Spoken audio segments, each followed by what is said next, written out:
À travers ce livre, j'ai voulu faire plusieurs choses. Tout d'abord, témoigner un peu de l'histoire de Criteo. J'ai envie que cet écosystème numérique se développe. Et souvent, ça se développe par émulation. Les gens se projettent sur des histoires. Là, on a la chance d'avoir une histoire qui est assez inattendue, un peu incroyable, qui n'aurait jamais dû arriver et qui s'est passée. Et le fait de pouvoir la raconter, j'espère pouvoir donner envie à d'autres gens de pouvoir se lancer et faire leur propre histoire, quoi. Et leur monter leur propre start-up et conquérir le monde. Alors souvent, quand on essaie de regarder une aventure derrière, on essaie de comprendre qu'est-ce qui a marché, qu'est-ce qui n'a pas marché, qu'est-ce qui aurait pu... J'ai souvent ce travail d'introspection. Et en fait, le fait de se forcer à faire ça sous forme d'un livre, on est obligé de structurer sa pensée et de formaliser un certain nombre de choses qui flottaient un peu dans ma tête. Donc pour moi, c'était un exercice extrêmement intéressant de pouvoir mettre en forme tout un tas de choses que j'ai appris. Et si je pouvais les partager avec d'autres et faire en sorte que d'autres gens n'aient pas l'impression de réinventer l'eau chaude, le fil à couper le beurre, mais puissent un tout petit peu bénéficier de mes propres galères pour aller un peu plus vite eux-mêmes, ben c'est très bien. Donc c'est avant tout l'idée de ce livre. Et puis j'ai quelques grandes idées importantes qui me tiennent à cœur, où j'avais envie de les partager avec des gens. Le retour sur ce livre a été assez étonnant pour moi, assez surprenant. Des gens complètement inattendus m'ont dit qu'ils avaient beaucoup aimé le livre. Des gens qui m'ont dit « Ah, je vais le faire lire à mes enfants », ce qui est tout à fait étonnant. Je ne m'attendais pas du tout à ça.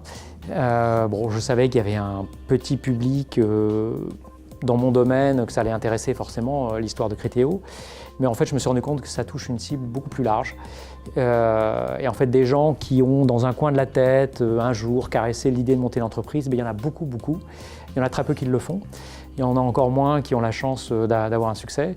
Et donc c'est quelque chose qui a résonné, je pense, pour beaucoup de gens, quoi. Il n'y avait aucune stratégie quand j'ai écrit ce livre. Je n'étais pas dans un objectif de communication du tout, encore moins de communication institutionnelle. C'était une démarche très personnelle. J'avais envie d'écrire, voilà, c'est ça. Et voilà, et ça m'a fait beaucoup de bien de le faire. Donc je peux vous raconter les grandes étapes de Criteo.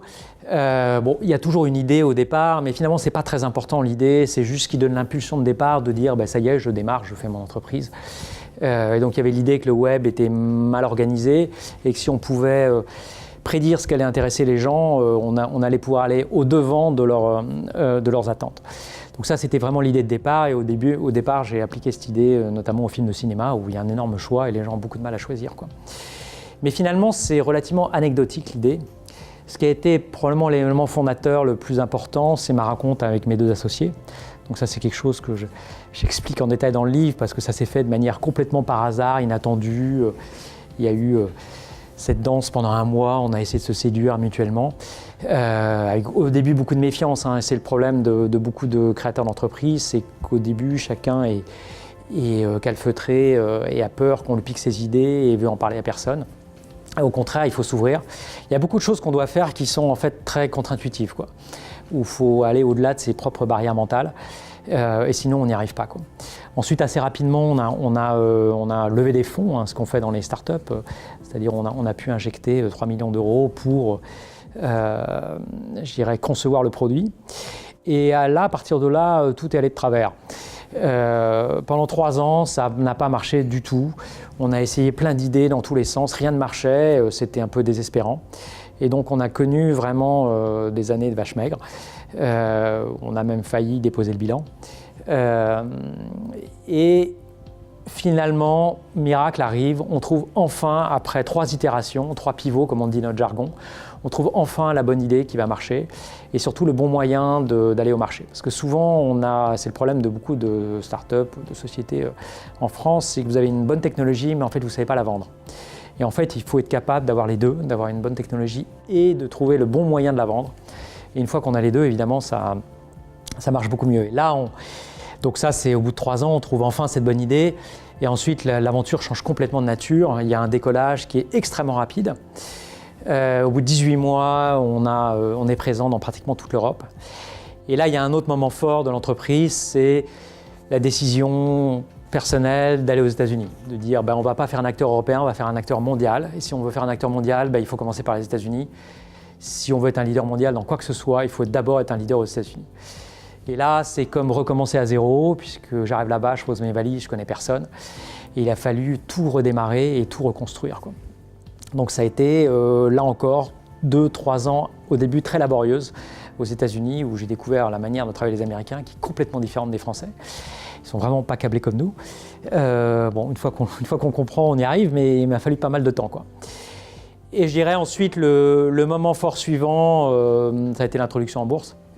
Donc là encore, une grande décision qui a complètement changé la trajectoire et la visibilité de l'entreprise. On est passé d'une jolie petite start-up un peu cachée, qui était connue uniquement de spécialistes, à quelque chose où soudain il y a eu une visibilité médiatique notamment très importante.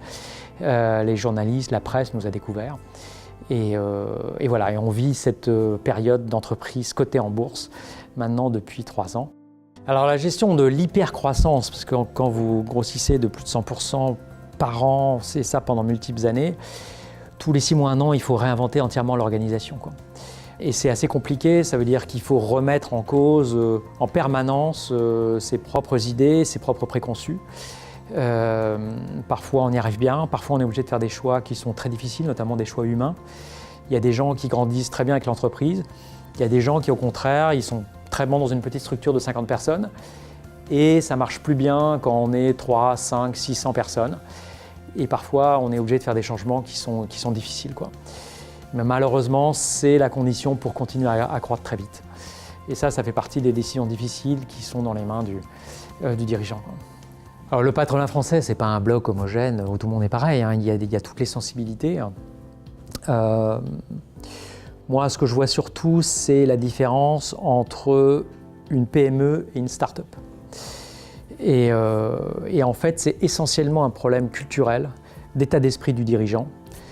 Et souvent, on a tendance à se mettre des fausses raisons pour qu'on n'arrive pas à grandir. On va dire il y a trop de taxes, il y a trop d'administratifs, il y a trop de ci, il y a trop de ça. Et alors que souvent, en fait, le problème, il est essentiellement dans la tête du dirigeant. Et c'est ça qu'il faut changer, quoi. Et là, je donne pas mal de pistes dans mon livre là-dessus. J'espère en convertir certains, notamment sur des choses comme intéresser ses employés au capital. Il y a encore très très peu d'entreprises qui le font. Et c'est dommage parce qu'on démultiplie la productivité des gens. Voilà, mais ça c'est quelque chose qui reste encore tabou dans la tête d'énormément de dirigeants d'entreprises.